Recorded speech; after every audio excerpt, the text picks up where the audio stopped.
Vale, bueno, pues nada, como estábamos diciendo, tenemos aquí a Alejandro, es CEO de laoandbitcoin.com y bueno, estamos empezando en Meetup. Nos va a tratar sobre la fiscalidad del Bitcoin y bueno, nos va a poner un poco en actualidad en cuanto a la regulación y ya te doy paso a ti, vamos, para que empieces a exponer lo que traigas hoy. Vale. Bueno, pues muchas gracias por la presentación. Si queréis, os comento primero un poquito lo que estamos haciendo desde Loan Bitcoin. ¿Se me escucha bien? Sí, sí, perfecto, por aquí sí. Vale, pues bueno, desde Loan Bitcoin, bueno, yo empecé este tema en 2013 a utilizar Bitcoin, pero a nivel usuario, a experimentar con lo que era y demás. Y nada, en 2011. Pero poco a poco, como yo fui especializándome en el área de fiscal y demás, empecé a decir, esto no está regulado. Y, hombre, tiene un montón de implicaciones fiscales y además, al ser una cuestión descentralizada, tiene implicaciones de jurisdicciones en distintos países. Y digo, ¿y quién regula esto? ¿Cómo se regula? ¿Las matemáticas son suficientes o no? ¿Y cómo encaja esto en un sistema impositivo? Entonces, fue lo que me dio un poco de curiosidad el seguir avanzando en el tema. De hecho, por ejemplo, el tema del IVA fue el que más curiosidad me dio en un principio, porque dije, vamos a ver, si esto fuese un bien, bueno, no sé si conocéis más o menos la estructura del IVA. Es un impuesto que grava el consumidor final y lo pagamos por casi todos los bienes y servicios que consumimos. ¿Qué ocurre? Que los métodos de pago, como el dinero, no están grabados por IVA. Y dije yo, pero si utilizas Bitcoin para pagar y Bitcoin se considera como un bien, habría dos IVAs en esta operación. Uno por la transmisión del Bitcoin y otro por la transmisión del producto que nos dan a cambio. Y dije, esto no puede ser. De ahí salió la consulta de tributos y demás, que nos contestaron efectivamente considerando a Bitcoin como método de pago. Y a raíz de ahí ya me picó la curiosidad y decidimos lanzar un blog también tocando los temas legales y detrás, que hay detrás, no solo de la parte fiscal, sino también otras áreas de derecho, como puede ser la prevención del blanqueo de capitales, que la tocaremos un poco a continuación. Pero bueno, poco a poco esto no solo ocurrió en España, sino se han ido emitiendo resoluciones en distintos países de lo más heterogéneas. Vale, perfecto. Bueno, pues como comentaba, estos problemas no solo se me han ocurrido a mí, sino que a medida que el Bitcoin ha ido cogiendo un poco de dinamismo, un poco de inercia, se han empezado a producir ya hechos más relevantes, movimiento de cantidades más grandes de dinero, y ha empezado a saltar la alarma de ciertos reguladores, de ciertos estados, decir, esto está absolutamente descontrolado, vamos a regularlo. Y ya empiezan a salir pronunciamientos tanto de jueces como de órganos administrativos y demás. Entonces, nuestra finalidad un poco desde Loan Bitcoin es ir de la mano, o sea, llevar un poco de la mano al legislador para evitar cosas como las que están ocurriendo desgraciadamente en Nueva York, que se ha producido un éxodo brutal por una sobreregulación.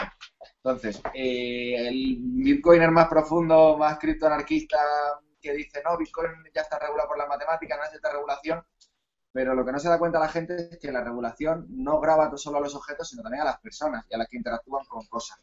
Véase Bitcoin, por ejemplo.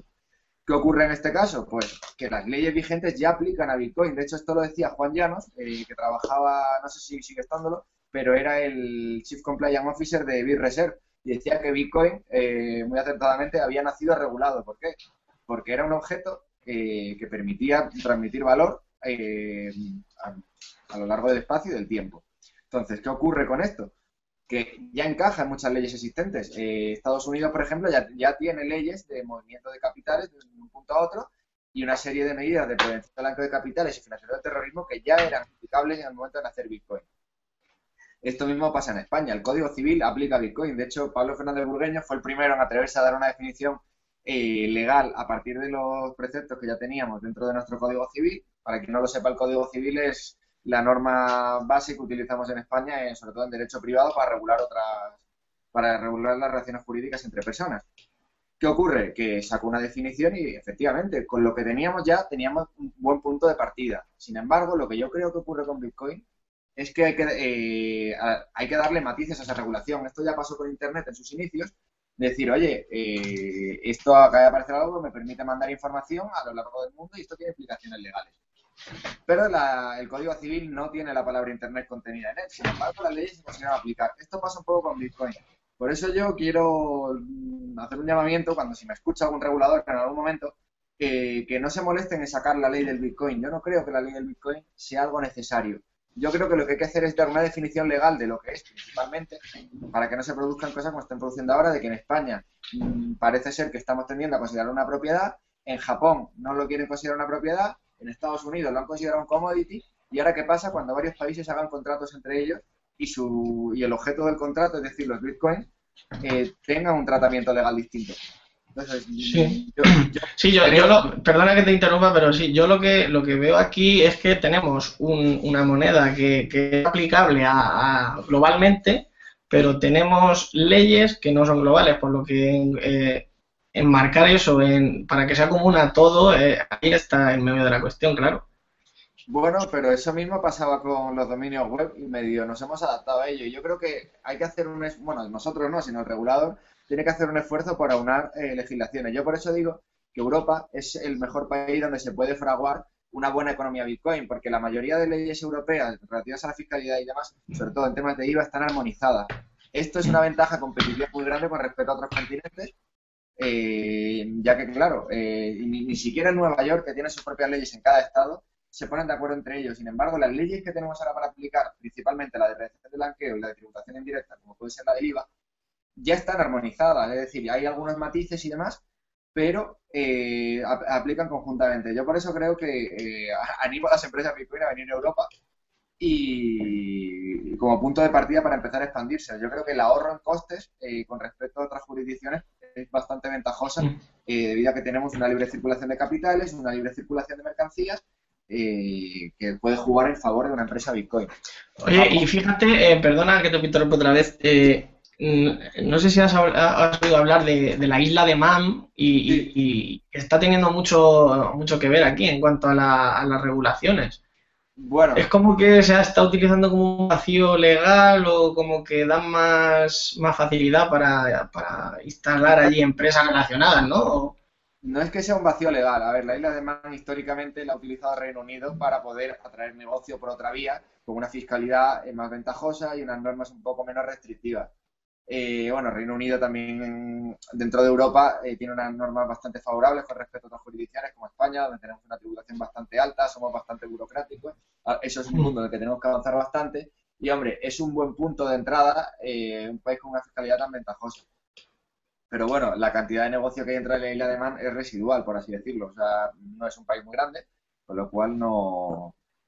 Sí, es cierto que tiene una fiscalidad más ventajosa y demás. Pero ¿qué ocurre? Como bien tú decías, Bitcoin es descentralizado y aplica a todas las Sí. regulaciones. De hecho, lo que estamos trabajando desde luego en Bitcoin en hacer un estudio de todas las normas de prevención del blanqueo de capitales que hay a lo largo del mundo para poder hacer fijar unos estándares voluntarios que si una empresa Bitcoin cumple X requisitos y con los extras que tenga cada regulación, dice, oye, pues yo sacando esta empresa al mercado, soy cumplidor en tal país y en tal otro.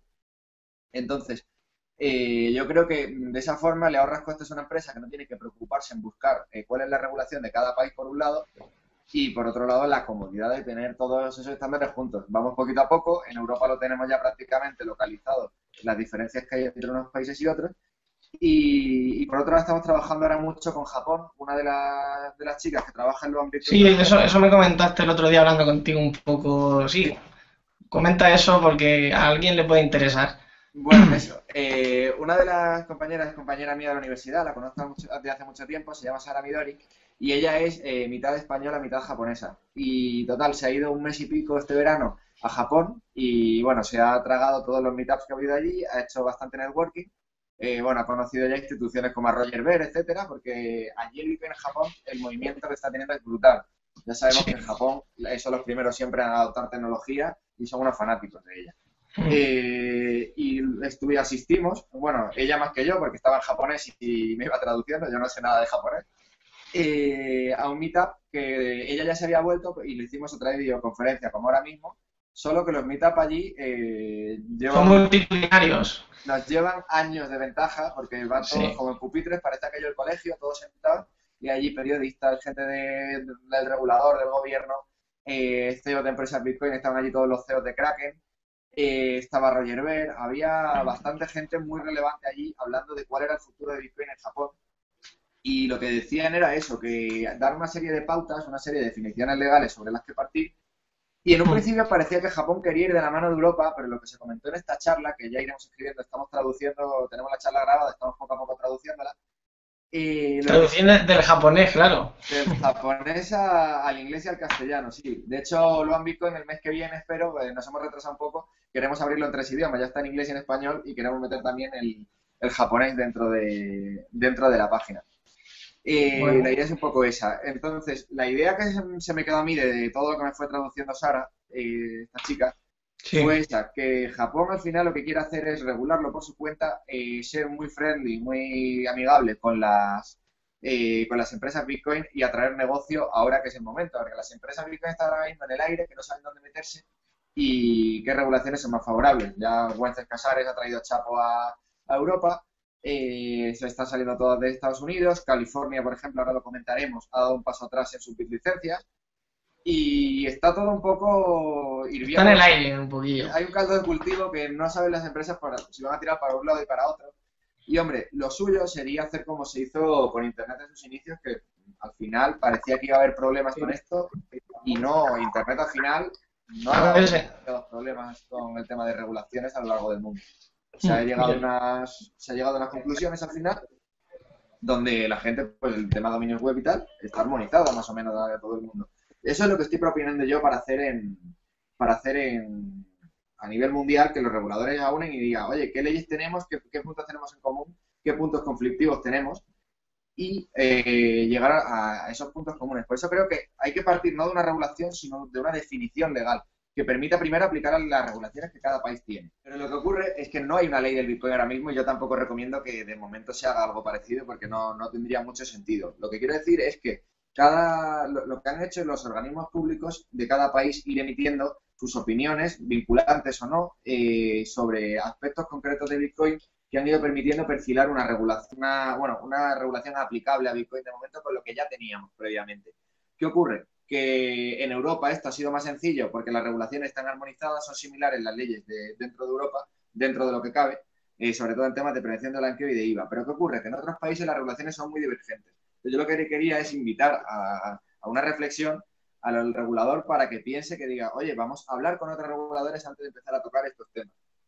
Pero la idea que quería transmitir es que Bitcoin ya ha nacido regulado, Bitcoin ya está regulado desde el momento que apareció y lo único que hay que hacer es perfilar ciertos puntos que son los que voy a tratar en el resto de la charla.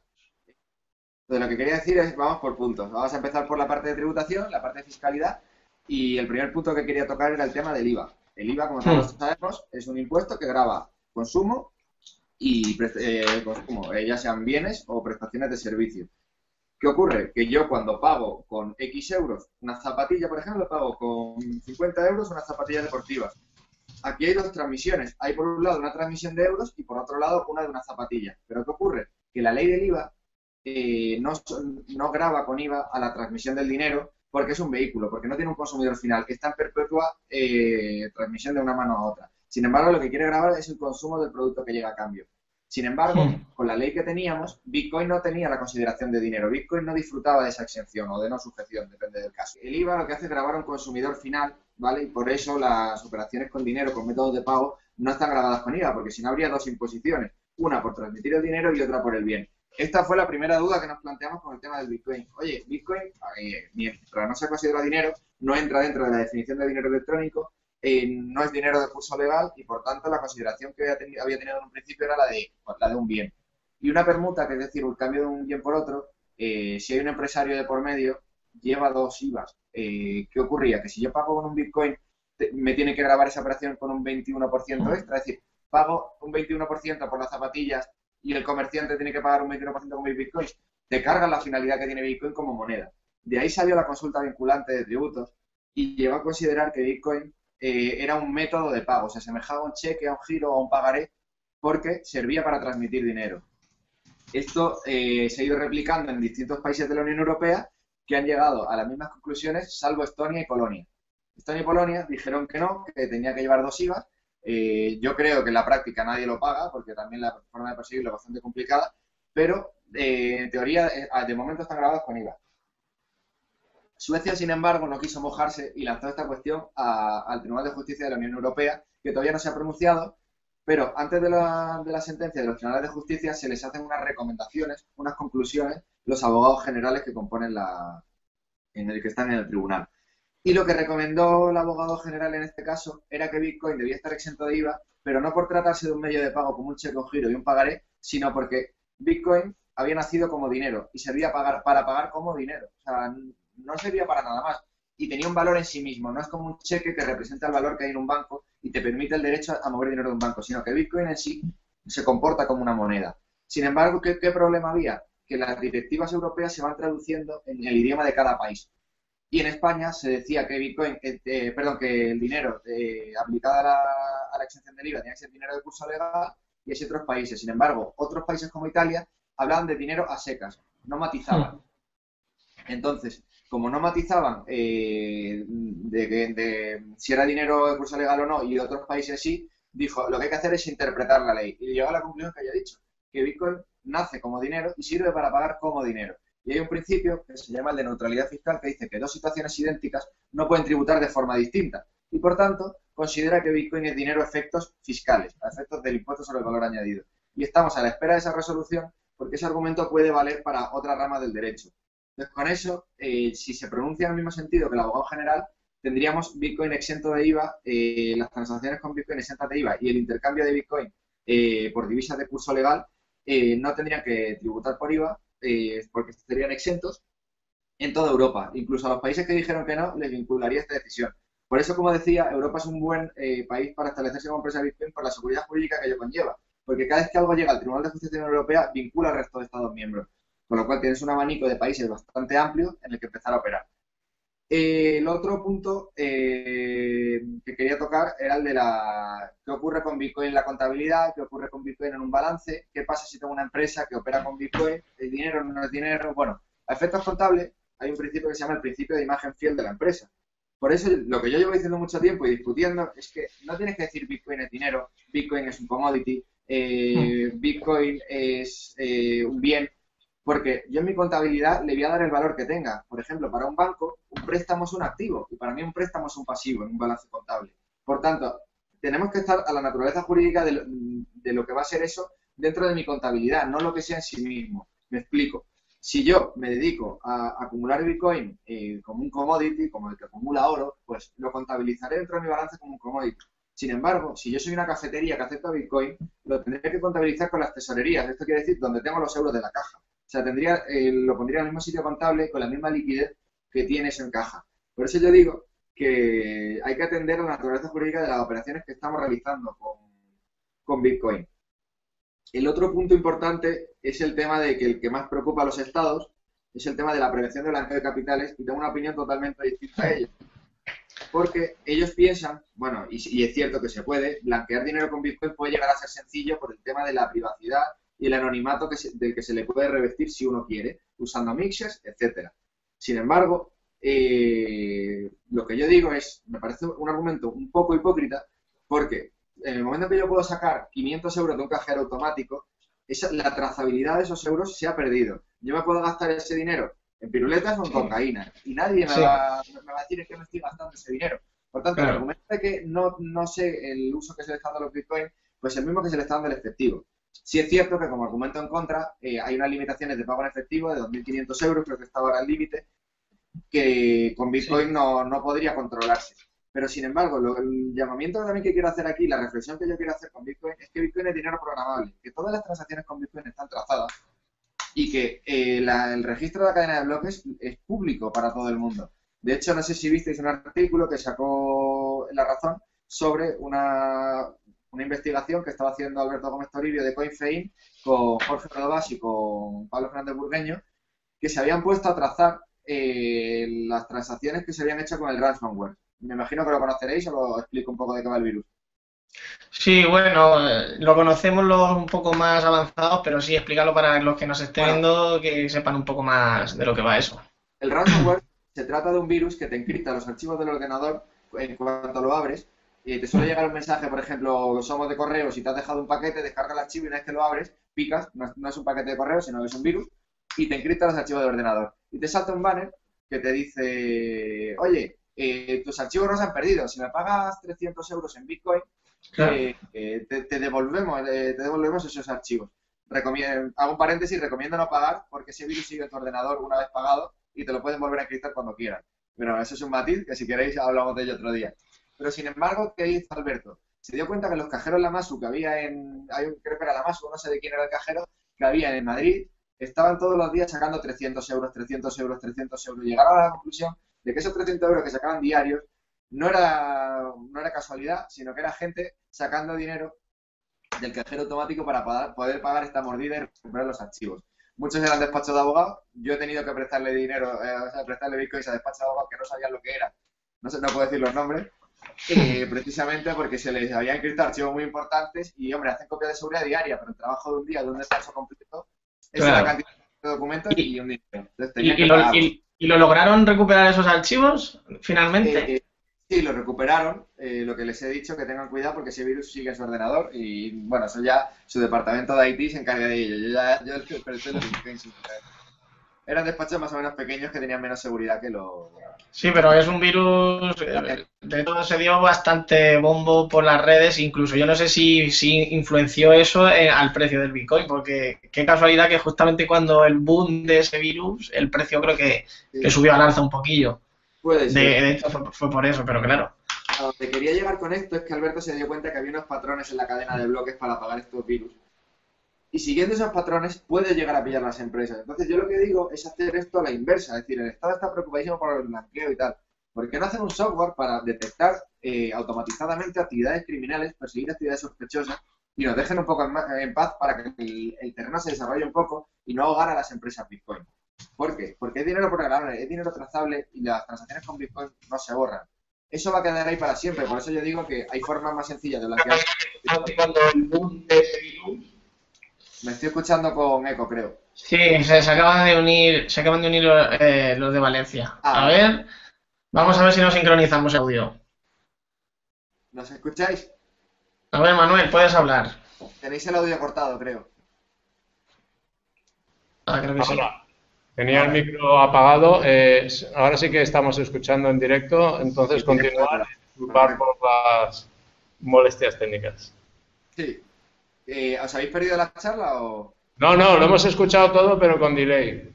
Vale. Perfecto. Vale, bueno, ahora entonces vamos. Es que estamos descentralizados, somos como el Bitcoin, cada uno en una ciudad, pero al final nos centralizamos en la red. Con el retraso de los 10 minutos incluido, ¿no? Había habido un fork de unos bloques, pero ya ha habido... y seguimos todos juntos. Bueno, pues... Vale, sigue Alejandro, sí. Volviendo al tema, lo que yo quería decir era que Bitcoin es trazable, es descentralizado de cierto, pero es trazable, sigue ahí y va a estar para siempre. De hecho, no es la mejor manera de blanquear dinero porque siempre vas a dejar un rastro, eso se va a quedar ahí para siempre. Por eso lo que yo quiero decir es que el Estado no se preocupe tanto de ello, sino de desarrollar, junto con los desarrolladores que hay en Bitcoin, fórmulas para evitar que se produzcan actividades criminales, en lugar de intentar meter burocracia a todo el mundo e intentar crear cadenas de bloques privadas para evitar este tipo de cuestiones. Desde mi punto de vista, que yo no soy técnico, pero yo creo que no es eficiente porque van a ir más lento que la comunidad de Bitcoin desarrollando y van a ir siempre un paso por detrás. Y al final, la moneda que uno va a coger es la más eficiente en este sentido. Pero bueno, eso es un tema aparte, no me voy a meter, yo soy abogado. Sí, eso es más cuestión técnica, sí. Más político que otra cosa. Pero lo que yo quería decir era eso, que el tema de prevención de blanqueo, Bitcoin puede servir para cumplir leyes de prevención de blanqueo de forma automatizada y evitar tanta burocracia, tanto formulario y evitar tanto trabajo al contribuyente o al sujeto obligado por estas leyes de prevención de blanqueo para automatizar este tipo de cuestiones, incluido el pago de impuestos. De hecho, bueno, tenía pensado una idea que iba por este camino para llevarlo un poco más adelante, que era el tema de automatizar la contabilidad con Bitcoin y hacer una auditoría en tiempo real, porque sería muy sencillo y realmente sería laborioso, pero no difícil de hacer. Eso por otro lado. Y, bueno, pues teniendo claro ya más o menos el IVA y la prevención de blanqueo, que son los dos puntos más importantes, quería hablar un poco del tema de eso, de contabilidad en la empresa, qué pasa con las plusvalías con Bitcoin. La gente está preocupada. Oye, yo estoy trading, tengo ganancias, tengo pérdidas, aquí qué pasa, ¿qué tengo que hacer yo con Hacienda? Bueno, pues Hacienda no lo sabe, esa es mi respuesta. Pero no lo sabe o no se ha pronunciado sobre ello y de hecho a mí me ha permitido jugar un poco y hacer experimentos con ellos para ver si se pronuncian, porque no hay una forma, no hay un criterio contable para contabilizar los bitcoins. Porque también es cierto que no se ha dicho si es un commodity, si es un bien, si es un tal. hemos dicho que es un bien, Pablo Fernández Burgueño y yo, porque nos hemos lanzado a la piscina con el Código Civil en la mano, pero no hay un organismo público que lo haya dicho. Con esto pasa un poco igual. ¿Qué pasa si yo hago trading a 20 euros, a 30, el Bitcoin a 30, a 50, a 1000 y luego a 600, a 500, a 40? ¿Cómo contabilizo 1500 transacciones? ¿Qué criterio tengo que seguir? Bueno, ese es otro tema por el que se puede desarrollar y también estoy metido en un tema similar para automatizar. Es muy importante, sí, eso me estaría bastante interesante. El tema del estoy trading. trabajando en ello, ya tengo un Excel que funciona, pero lo quiero llevar a aplicación. Lo que quiero hacer es un registro de transacciones para llevar una contabilidad automatizada. Voy a explicar un poco los criterios contables que hay. Uno sería, dado que Bitcoin, aunque sea fungible, es decir, que se puede gastar el mismo un Bitcoin u otro para y que valga la misma cantidad, sí. Pese a ello, tú puedes identificar cada Bitcoin en concreto. Entonces, una solución puede ser identificar qué Bitcoin has gastado, porque, bueno, explico, una ganancia patrimonial es la diferencia entre el valor de adquisición y el de transmisión. Y esa es la ganancia o pérdida que uno obtiene. Entonces, ¿pero cómo la contabilizas? Porque si has tenido muchas transacciones, ¿cómo sigues este reguero de ganancias y pérdidas para ver cuánto declaras al final del año? Una posibilidad sería identificar cada Bitcoin por separado que has adquirido y has transmitido, que este es el experimento que hice con Hacienda, a ver si me contestaban. El otro era el del FIFO, se llama First In, First Out, que quiere decir que los primeros Bitcoin que entran son los primeros que salen a efecto de calcular los valores de adquisición, y el otro es hacer un precio medio ponderado. Hacienda no se ha pronunciado y, por tanto, teniendo más o menos riesgo y sin hacer barbaridades, yo creo que se podría coger un término u otro, sobre todo en temas de renta, en el impuesto sobre la renta, porque no hay ningún criterio contable en el impuesto sobre la renta para contabilizar este tipo de ganancias, solo para las acciones, y Bitcoin no es una acción. Una pregunta.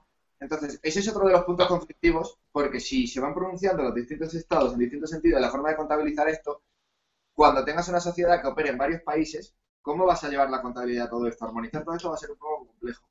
Entonces, la idea también era un poco que antes de regular hablasen. En lugar de querer sobreregular todo, Bitcoin hay que regularlo, Bitcoin es un desastre, Bitcoin no hay tal.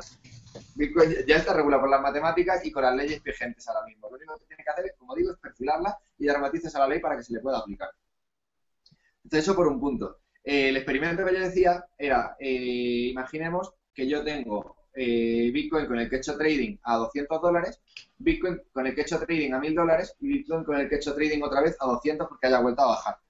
Entonces, ¿qué ocurre? Yo tengo unos Bitcoin que me han costado 1000 cuando hice trading a 1000, tengo unos que me han costado 200 cuando he hecho trading a 200. Entonces, yo podría coger, identificando los Bitcoin que tengo en cada cartera, transmitir los Bitcoin que tengo en las carteras con más con valores de adquisición más altos, es decir, cuando hice trading a 1000 y cuando he vuelto a hacer a 200, utilizar esos Bitcoin que me costaron 1000 para transmitir 200.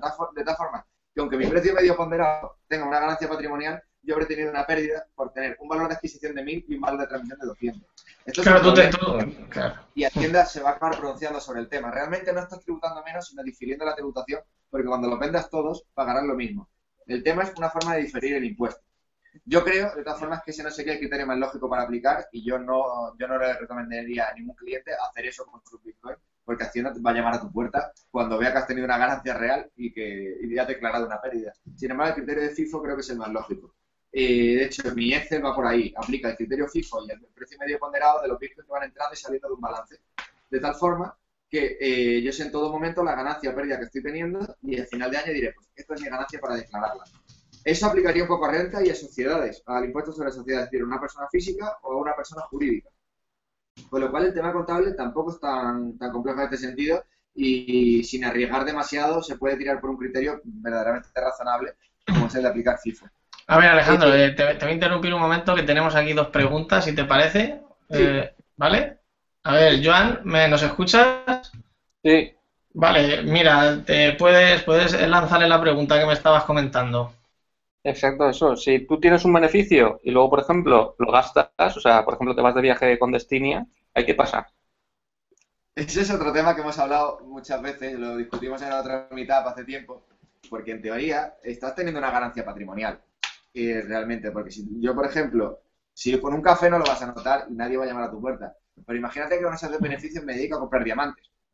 O de oro, claro. Efectivamente, si yo he comprado, lo que habría hecho indirectamente es comprar un diamante al precio de inicio de un Bitcoin. Imaginemos que yo compré cuando valía céntimos, ahora vale, cuando se puso a $1000 y pico, me compro, no sé lo que vale un diamante, bueno, me compro un diamante pequeñito.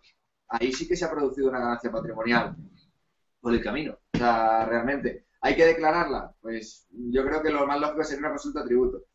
Porque realmente estas transacciones solían hacerse con dinero. Bitcoin de momento no es dinero a efectos legales hasta que no se pronuncien.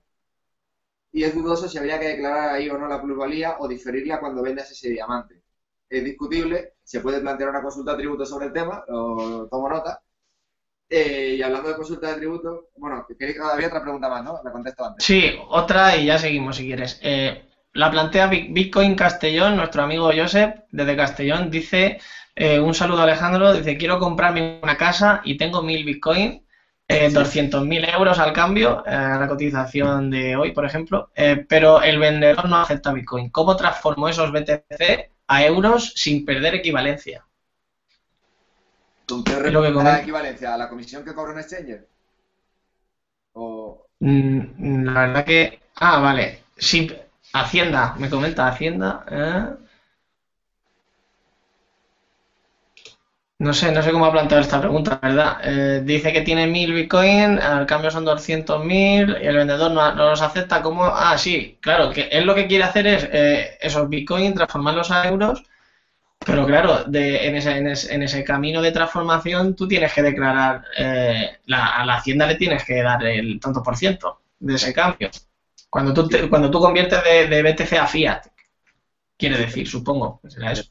Efectivamente, y con la vivienda lo que comentabas antes de los diamantes, por eso yo creo que efectivamente sería un criterio prudente declarar esa ganancia cuando te has comprado un bien muy caro con esos bitcoins, desde mi punto de vista. Entonces, no solo por cambiarlo a euros, sino por comprar la casa estás teniendo una plusvalía realmente. Entonces, en el momento que lo cambias, lo que estás intentando, o sea, cualquier otra cosa sería intentar evadir el propio impuesto. O sea, la ley y hay que cumplirla. Yo no voy a recomendar a nadie cómo defraudar impuestos y menos usando Bitcoin. Que se muy bien como marcarle. En este caso tienes que, si conviertes, actualmente tienes que pasar por el aro. Claro, pero efectivamente, si tú tienes una plusvalía, la ley de IRPF prevé que si tienes una plusvalía tienes que declararla por el impuesto. Igual que si vendes unas acciones. Es decir, imaginemos que yo hago la misma pregunta. Imaginemos que yo tengo 200.000 euros en acciones de Santander y la contraparte de que tiene la casa que la quiere vender no me quiere cambiar la casa por acciones de Santander, dice que quiere dinero. En el momento en que yo cambio esas acciones a euros, yo tengo que declarar la ganancia patrimonial de esas acciones. ¿Por qué con Bitcoin no voy a tener que hacerlo? Por eso decía que Bitcoin ha nacido regulado, que por mucho que diga, no, es que Bitcoin nació sin regular y hasta que no se diga nada yo no tributo, no. De hecho, a mí me dio mucho coraje cuando saqué la consulta del IVA, la tradujeron al inglés y la empezaron a replicar por ahí. Ponía, Bitcoin no paga impuestos en España. Y digo, no tiene mucho sentido porque hay muchos impuestos. Desgraciadamente hay impuestos hasta casi por respirar. Entonces, hay otros impuestos por los que sí que se tributa. En un impuesto sobre sucesiones y donaciones, si yo me muero y alguien hereda mi Bitcoin, si es capaz de recuperar las claves privadas, tendrá que declarar el impuesto sobre sucesiones y donaciones. Entonces, las leyes que están aplican. Igual que si quiero pagar con en mi casa lo diré, con acciones o con bitcoins, tendré que declarar la ganancia. ¿Qué ocurre aquí? Aquí hay un problema en España que no se sabe si Bitcoin es un bien o es un medio de pago. A efectos de IVA ya se sabe que es un medio de pago según la Dirección General de Tributos, pero el problema que tiene el área de fiscal dentro del derecho es que no se puede hacer analogía con lo que se diga dentro del fiscal. Es decir, los criterios que se aplican en fiscal no se pueden aplicar a otras áreas. Por tanto, hay un problema porque una compra con Bitcoin sigue siendo una permuta, pero a efectos fiscales ya no lo es. Entonces, por eso mismo, si fuese una permuta, habría que declarar la ganancia patrimonial por ello. Pero si es un medio de pago, realmente la plusvalía la estás teniendo en el momento en el que estás pagando. Con lo cual, juega un poco que otros órdenes jurisdiccionales se pronuncien sobre el tema. Pero desde mi punto de vista, tendrías que declarar esa ganancia y evitarla, y más por un inmueble que lo vas a tener fijo en un país con un valor catastral revisado por el catastro de aquí, que sabe perfectamente dónde está el inmueble y que has pagado por él, y que encima, me imagino que pasarías por un notario, yo no me la jugaría no pagar impuestos por Bitcoin, sinceramente. Aquí en Valencia queremos hacer una pregunta. ¿Nos oís? Sí, perfectamente. Perfecto. Lánzala. Buenas tardes, Alejandro. Hola, ¿qué tal? Yo, al final, la pregunta sería si la agencia tributaria ahora mismo está admitiendo el que uno pueda desgravarse operaciones realizadas con bitcoins. ¿Con desgravar os referís a pérdidas? No, una sociedad que hace una operación relacionada con su actividad podría desgravarse una factura realizada con bitcoins. Sí, perfecto. O sea, Y la transacción al final tiene que ser con la divisa correspondiente, en euros o... Efectivamente, cuando yo no me voy a ir por las ramas, ¿vale? Voy a llegar aquí, pero te voy a explicar una cosa antes. No sé si se ha entendido la pregunta. ¿Se ha entendido por lo menos? Sí, que si he tenido pérdidas derivadas del uso de Bitcoin, etcétera, o si he tenido Bitcoin dentro de la operativa de mi empresa, si tengo algún tipo de desgravamiento fiscal por el uso de esos Bitcoins, o por ejemplo, o no una desgravación, sino por ejemplo, una pérdida patrimonial para compensar con las ganancias, ¿te vale como ejemplo? Sí, o un gasto. Imagínate que compra una maquinaria en bitcoins. Vale, aquí lo que hay que hacer, hay que irse al reglamento de facturación. Lo que hay que hacer, cuando tú haces una factura en Bitcoin, el primero en hablar de esto fue Pablo Fernández Burgueño, y lo que pasa es que lo hizo cuando pensamos que había 2 IVA, y él decía que había que hacer 2 facturas, muy acertadamente, me pareció un criterio responsable en ese momento, cuando todavía el tributo no se había pronunciado, pero ahora valdría con hacer una, que sería por adquirir un bien. Imaginemos que yo adquiero una maquinaria, vamos a pensar en un minero. Si tienes narices de minar en España y crees que es eficiente con el coste eléctrico que tenemos, soy un minero, me he comprado en Butterfly Lab mi cacharro y me han dejado pagarlo con bitcoins. Pues cuando se hace esa factura tiene que llevar siempre el valor en euros. Entonces, de esa forma, la factura que yo tengo es como una factura en euros realmente, aunque yo la pague en bitcoins o la pague en gems de lo que sea o lo pague con lo que sea. Eso va a tener que reflejar en euros. Incluso cuando haces una permuta y yo te cambio un balón de fútbol por una bicicleta, bueno, he puesto un ejemplo muy burdo, pero una permuta de una maquinaria por otra, por ejemplo, ahí habría que hacer la referencia en euros dentro de la factura que se está haciendo en caso de que eso lleve IVA, que sería cuando hay un empresario dentro de la operación, 1 o 2. Entonces, la pregunta, ya he contado lo de la factura. En este caso sería como cualquier otra divisa, vamos. Sí, claro, perfectamente. Cuando te has hecho la factura, esa factura la puedes usar como gasto, por ejemplo. O las pérdidas patrimoniales derivadas del trading, yo opino que también se pueden desgravar. Es decir, guarda toda la información que puedas, es decir, porque al final tienes que probar que has tenido una pérdida patrimonial. Entonces, si compras el local bitcoins a un particular en persona y no te ha hecho factura, ahí cómo vas a demostrar un valor de adquisición, si es que no has declarado que has adquirido el bien, y esa operación debería ir grabada con impuestos y la gente en general no paga cuando compra bitcoins anónimamente en este tipo de cuestiones. Pues me puedo grabar una pérdida por ese trading, oye, es que no tienes con qué justificarlo. Al final es un tema de prueba y de justificar que verdaderamente has incurrido en un gasto, en un ingreso, y que al final has tenido una pérdida y una ganancia patrimonial. Un consejo que doy yo siempre, que es como un buen hábito que creo que se podría hacer con el tema de facturación, es meter el hash de las transacciones y la propia transacción dentro de la propia factura. De esa forma, el tema de facturas falsas podría seguir demostrando que ha sido una transacción falsa, pero por lo menos eres capaz de demostrar que había una transacción de dinero. Si Hacienda no se cree que tu factura es auténtica. Y aparte, yo creo que le da un poco de veracidad a la factura que estás emitiendo, no cuesta nada hacerlo, y me parece un hábito bastante sano que podrían hacer las empresas que operen con Bitcoin, de meter el hash dentro de la factura. Nunca viene de más. Muchas gracias. Vale, si tenéis alguna otra cosa más, ¿lo tenéis pensado o seguimos? Bueno, ya que estamos aquí preguntando, ahora pregunto yo. El Bitcoin al final más o menos está visto como una commodity, como pudiera ser el petróleo o cualquier otra cosa. Bueno, en Estados Unidos, de cajón, o sea, ya ha salido la noticia y no hay más que decir al respecto. Ya han dicho que es un commodity. Lo que yo he dicho antes, hasta que no se pronuncie nada sobre el tema, yo en mi contabilidad tengo que llevar lo que se llama el principio de imagen fiel. O sea, mi contabilidad debe reflejar lo que yo tengo. Por tanto, yo creo que a efectos contables, y es de lo que estamos hablando, tendré que meter los bitcoins en mi balance según el uso que yo les esté dando. Pues imaginemos, por ejemplo, que empieza a evolucionar un poco el tema de Color Coins y empieza a vincular títulos de valor a fragmentos de Bitcoin. Yo no voy a contabilizar que tengo 0,0001 Bitcoin con una acción de Santander encima. Yo me pondré en mi balance que tengo una acción de Santander. Por tanto, ¿es un commodity? Bueno, no, en este caso Bitcoin es un título de valor, es el vehículo que has utilizado. Sin embargo, soy una cafetería y utilizo Bitcoin, Bitcoin es tesorería. A efectos contables yo le daría casi la misma consideración de dinero. De hecho, el tratamiento contable que yo le daría sería el de una divisa extranjera. No lo estoy llamando divisa extranjera, sino que el tratamiento que tiene que dársele debería de ser parejo. el mismo que se le dé a otra divisa que no sean euros, por así decirlo. Y sin embargo, si yo lo quiero para hacer trading y tengo una empresa de trading que se dedica a comprar y vender Bitcoin como commodity, pues lo contabilizaré como tal. Pero yo creo que depende más no de lo que es Bitcoin en sí, sino de la naturaleza de la operación en la que incide la actividad empresarial. Ese es mi punto de vista. Hasta que, claro, yo digo muchas cosas, en algunas me acabaré equivocando porque nadie se pronuncia. Pero me parece razonable hacerlo de esta forma de momento. ¿Responde a tu pregunta? Okay. Sí, Alejandro, gracias. ¿Alguien más quiere preguntar por aquí, por Valencia?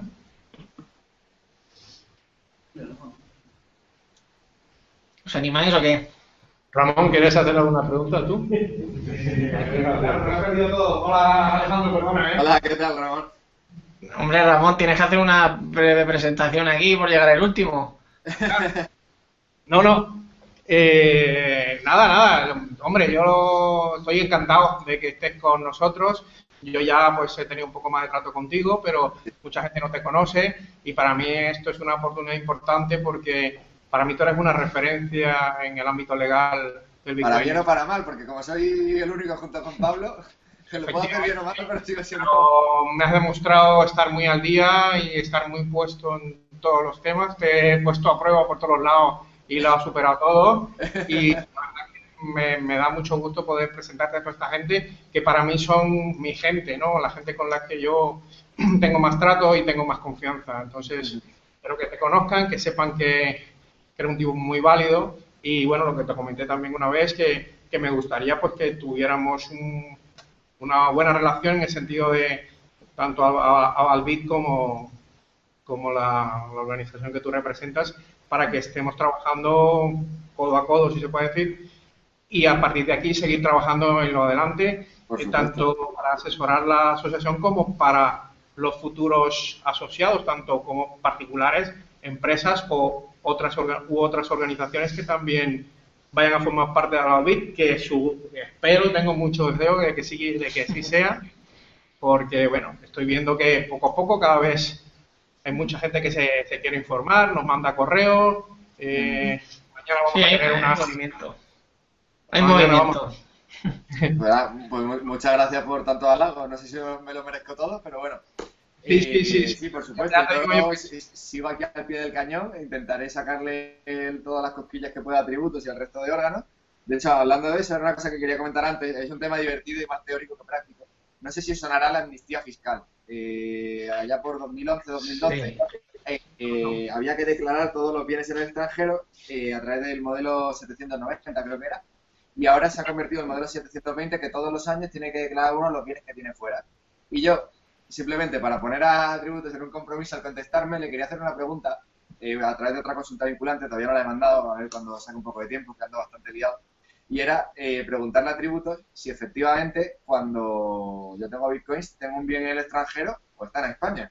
Porque Bitcoin, al final, es como una deidad, que está en todos los sitios, pero no está en ninguno a la vez. O sea, es cierto que no está en España, pero tampoco está en el extranjero, pero también está en España y está en el extranjero porque hay nodos operando. Entonces, la justificación de esto, efectivamente, es porque Bitcoin no existe, lo que existe son los apuntes contables. Pero claro, esos apuntes contables están en miles de servidores por todo el mundo. Normalmente unas acciones de una sociedad, por ejemplo, están vinculadas a una sociedad que está establecida en un país y por tanto tú puedes entender que tienes unas acciones en otro país. Pero con Bitcoin no ocurre eso. Entonces, si no está en ningún sitio, están o no están en el extranjero. Y la pregunta que quería hacerle era si yo tengo que declarar mis Bitcoins en el modelo 720. Por curiosidad. Y nada, y es un tema gracioso porque además, todavía si lo pudiese vincular a una jurisdicción, bien, pero el otro día leí que, bueno, de hecho Pablo Fernández Burgueño se está dedicando ahora un poco a esto, va a sacar un satélite que va a hacer de nodo y creo que pretenden minar con el satélite fuera del... Sí, Garchi puede ser que esté en esto. ¿El qué? El de Bitcoin. No sé, lo leí el otro día, no sé qué lo está haciendo ni si se va a hacer o es una cortina de humo. Pero lo que decía era que ya tienes a un aparato en el espacio minando bitcoins por sí solo, a través de... y luego moviéndose Bitcoin, imaginemos, a través de smart contracts. Entonces, me hace gracia porque Pablo Fernández Burgueño, que es muy válido, se dedica ahora está investigando el tema de Space Law, el derecho de lo que ocurre en el espacio, más allá de donde no hay ninguna frontera, como ocurrió hace unos años en el derecho marítimo. El otro día le mandé, por hacer la gracia, la noticia, diciendo, bueno, podrías hacer un artículo explicando qué consecuencias legales tiene que un satélite se pueda contratar solo y a emitir Bitcoin y a hacer contratos con ellos de forma automatizada y en ninguna jurisdicción. Y nada, estoy esperando a ver si me dice algo, porque se le pone una cabeza. Pero no, es un tema curioso y yo creo que al final con eso pasará como con el derecho marítimo, que no estaba regulado y ahí se empiezan a hacer aguas internacionales, una regulación internacional y pues hará algo parecido. Y eso es un poco el tema. Lo bonito de Bitcoin a mí me gusta porque normalmente el derecho tienes en lo que basarte, tienes jurisprudencia, tienes otras sentencias, pero con Bitcoin no hay nada. Con Bitcoin cada vez que abro la boca me estoy inventando algo, por así decirlo. O por lo menos intento justificarlo, pero al final lo está sacando de la nada. No hay nada en lo que basarse. Entonces, me parece un tema muy bonito, muy innovador, pese a ser derecho, que normalmente suele ser un área de trabajo bastante más enquilosada que otra como puede ser la tecnología. Pero es un punto donde se enlazan las dos, me parece un tema muy interesante. Por eso me metí en el tema de Bitcoin. Entonces, ¿tenéis alguna preguntilla más por ahí o algo, no? Sí, bueno, aquí me escriben en texto Bitcoin Castellón. ¿Cómo ves en España el Bitcoin? ¿Llegará a expandirse o a aceptarse como en Argentina, Venezuela, Brasil? Porque, bueno, como los países latinos tienen más inflación y hay más inestabilidad económica, pues allí parece ser que está teniendo más éxito, por así decirlo, que no hay más expansión que aquí en España. ¿Cómo lo verías en un futuro cercano eso? Bueno, como había salido un artículo que han traducido en el Bitcoin ORG que hablaban de la volatilidad de Bitcoin y decían que era muy injusto cada vez que se hacía una crítica a Bitcoin hablar de la volatilidad y lo comparaba con decir que un niño de 10 años no puede entrar en la NBA por su estatura, cuando todavía no se le ha dejado crecer del todo. Yo creo que este es el fuelle que queda en la Bitcoin. Nadie sabe lo que va a pasar, si va a ser la criptomoneda que predomine, que de momento la verdad que lleva bastante más camino de ventaja que otras, pero no se sabe si va a salir algo más eficiente y que se llegue a utilizar o no lo sabemos. Bien. Sin embargo, si empieza a utilizarse y llega a tener un valor estable, lo bueno que tiene Bitcoin es que es voluntario, nadie te obliga a utilizarlo. Entonces, si yo me quiero proteger de la volatilidad, como puedo hacer con el oro, hacerlo con el Bitcoin, pues sí que sería un buen elemento para utilizarlo. Yo de momento no metería todos mis ahorros en Bitcoin ahora mismo, tal y como están las cosas, porque me parece que estoy suponiendo un riesgo bastante alto de mi patrimonio. Pero es interesante diversificar, pero que todavía no sabe la potencia que puede tener esto. Exactamente, y entonces pues si llega un momento a estabilizarse y lleva ya 20 años el Bitcoin funcionando y el precio no varía ni un ápice o muy poquito con respecto, o sea, ha mantenido un valor, me refiero de adquisición, las monedas se van a seguir devaluando, eso ya lo sabemos, pero si Bitcoin mantiene el mismo poder adquisitivo para comprar en un supermercado ahora que dentro de 10 años, pues posiblemente se empiece a convertir en un elemento y lo utilice para conservar el patrimonio. De hecho, el ladrillo se usa para especular, pero también se utiliza un poco para eso. Es decir, oye, si lo meto en un calcetín vale menos y el inmueble ese por lo menos, que menos de lo que vale hoy, si no estamos en un momento de especulación, no va a valer. ¿Por qué? Porque no se genera un nuevo ladrillo como se genera nueva moneda. Al final el espacio que tienes para poner en casa es limitado. Yo creo que con Bitcoin pasa un poco eso, que si se empieza a utilizar y llega a demostrar que mantiene su valor a lo largo del tiempo, serviría como tal. Yo de momento no lo recomiendo.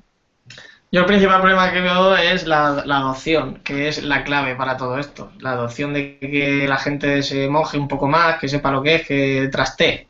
Yo eso lo comenté bueno. el otro día con Manuel, que el problema es que cómo le explicas a una persona que no sabe de tecnología, que no le interesa la tecnología, que tiene que adoptar una moneda distinta de la que lleva adoptando. O sea, si ya costó el cambio de la peseta al euro, que era obligatorio, imaginemos un cambio de una moneda a otra voluntario.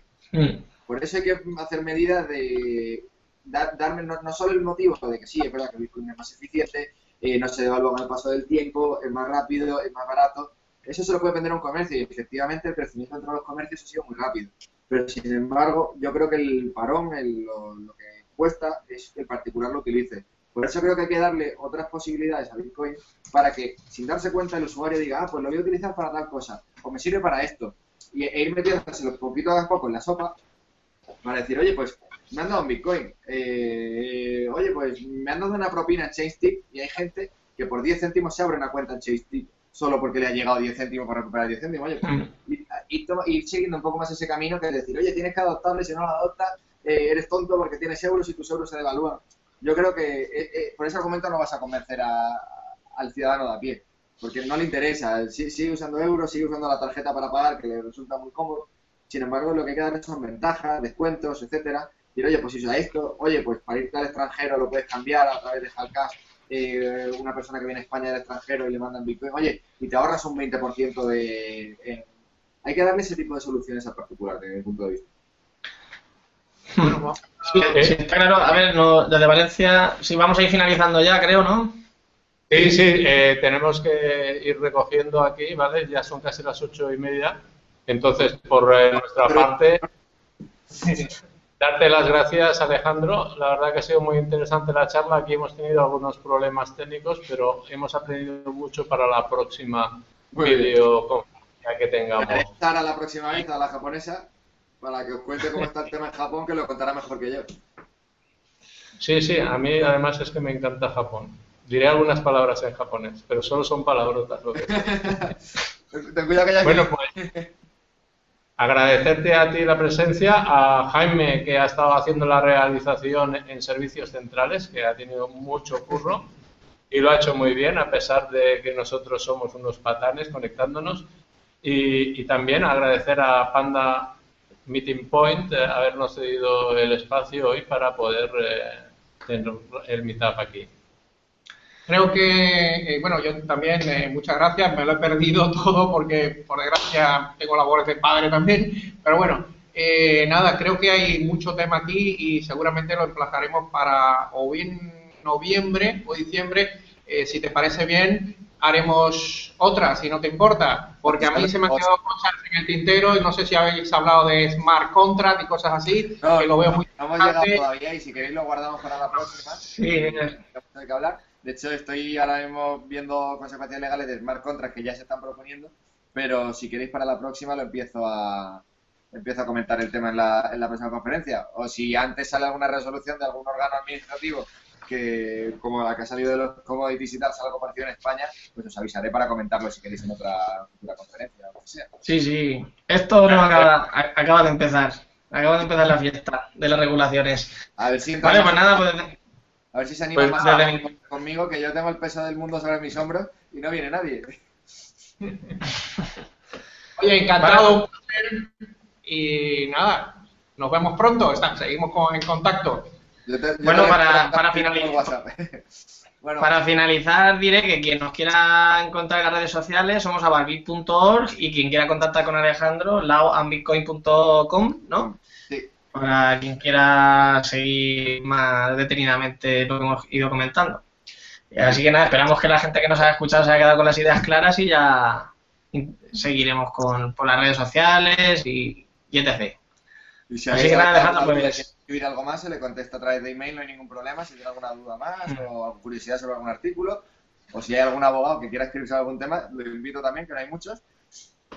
Pero eso, que estamos a vuestra plena disposición. Pues ahí lo dejamos.